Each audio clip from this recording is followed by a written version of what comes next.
Hi, I'm Master Pilates trainer Nikki. Running is a great exercise. It's easy. Put on your shoes and go.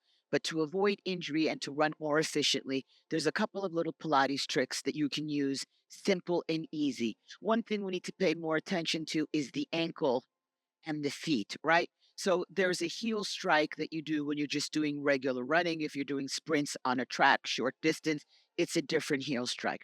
But regular running, you want to be able to roll through that foot, push off the toe, not slam that heel down with force. So sometimes if you're just running on the balls of the feet for long distance without putting that heel down gently, you're going to end up with knee issues, right?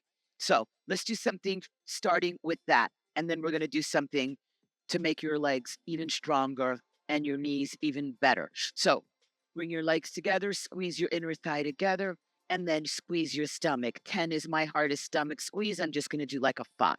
Ready? So we're going to do 2 speeds. Press your heels up as you squeeze your legs together. Heels come up fast, hold, and then bring the heels down slow. Up fast, controlled down. Sometimes if you tense up the toes, when you come up, you've got no balance. So you need to be able to spring up and then control the down, that the heel touches gently. Spring up, bring that heel down with control. The down of the heel is a lot of calf, but it's a hamstring. Do 2 more. Spring up, come down slow. Spring up, come down slow. Still holding in your stomach, just pick up your balls of feet and toes and put them down.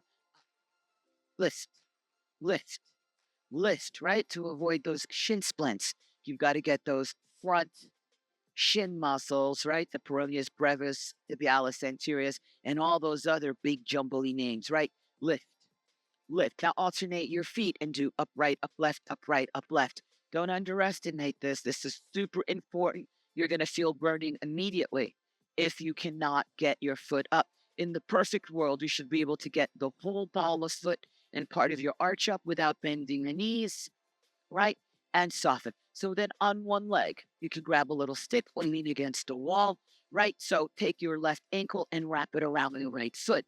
Hold your stomach in. Remember not to lock that knee. Bring that right heel up fast and then bring it down slow. Heel up fast. Bring it down slow. Bring it up fast and down slow.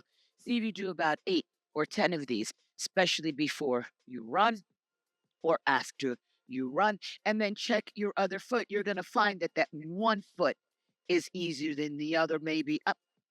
See eventually if you can do it without a stick or without holding the wall, springing up, coming down, springing up, coming down. Do one thing. So here's a real big knee strengthener, and it's going to help your running technique. You bring your feet together parallel, squeezing your inner thigh, squeezing your stomach, arms out for balance. I'm going to bend my knees and bring my hips down about the height of my knees. Bring your chest forward so you're touching your thighs. With your legs together, do the same. Heel up fast, heel down flat. Lift. Try to stay up for a second. Lift. This is also a knee strengthener. Lift. That's it. So you do about 8 or 10 of these, controlling the down, trying to not let your heels separate when you come up so that you keep an alignment on the ankle so that you don't roll inward outward. And if you do, this helps you. I recommend these things barefoot if you can. Then you're going to do single leg, heel up, and control the down. Heel up.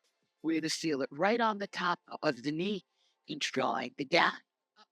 Don't forget to do both legs, right? Wrap and go. Lift the heel, bring it down slow. Lift the heels, bring it down slow. Lift it. You can do 5 or 8, whatever you can of these. Then bring the hips down without moving your head. It's just your hips, your hips. Here's my whole body.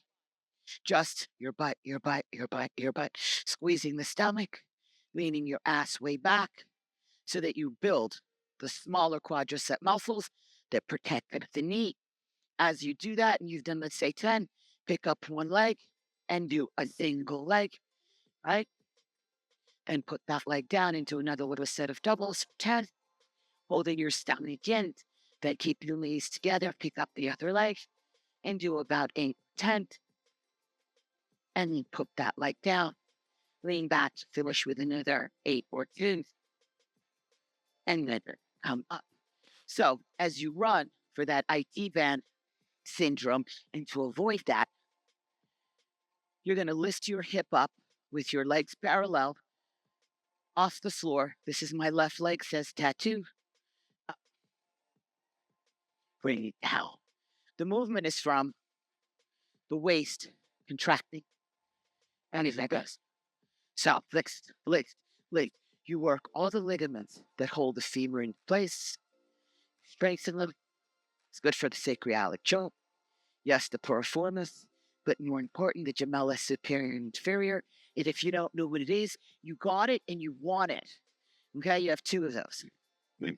So the up and down. The faster you can go, the better. And then do the other side. As you do those, whatever leg you're standing on, make sure that you have a soft little bend, always holding in that stomach so that you get your abs involved in everything that you do. So do about 10 or 15 of those. Those are super important. As you get more advanced, you can hold one leg out and the range will be deeper down and deeper on the up, right? And you still want to keep speed, holding in the stomach, never locking in, stand back, do about 8 or 15. And that really wakes up the glute muscle. A lot of runners have weak ass muscles and then they over recruit other muscles. The thing is that you're not really sure, you don't really know, you just put on your shoes and run. And I get it. And that's why you need to check up with me so I can just put things in order and then the work will fix you. So you did that a little bit for the butt, a little bit for the inner thigh. So then you're going to get on a soft surface. Before we do that, let me just do one more thing. I don't want to see you ever bring your heel up to your butt to try to stretch your quad. That doesn't work. You're going to find something about the height of your knee. This is a little high for me because I'm 5 feet tall, but let's just say that this is the perfect height, right? So hold in your stomach and I'm just going to put one foot, just my shoelace on there. Let me do this foot so that you can see how far I am. So it's just my toes and my shoelace, okay? Look at how far the heel is from the ass. When you bring your heel up close to your ass, you overstretch your patella tendon, yeah, and the ligaments. You're not supposed to overstretch that. Sitting on your heels is also not good for you. All right, so my heel is far from my ass. I'm going to squeeze my stomach and my butt at the same time.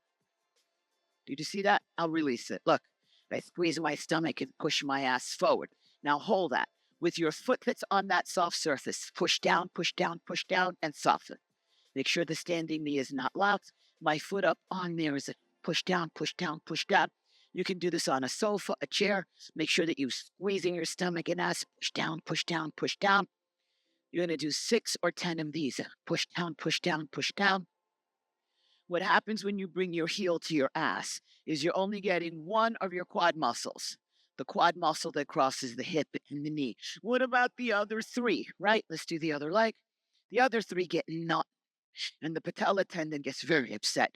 Always squeeze the stomach, push your ass forward, soften the standing knee, push down, hold, release.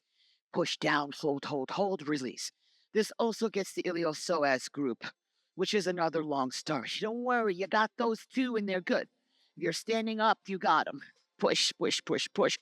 6 or 10 of those. You can do that before or after you run. Always big space between your ass. Stop bringing your heel to your damn ass or I will smack you into 2097. Super bad for you. Doesn't do anything.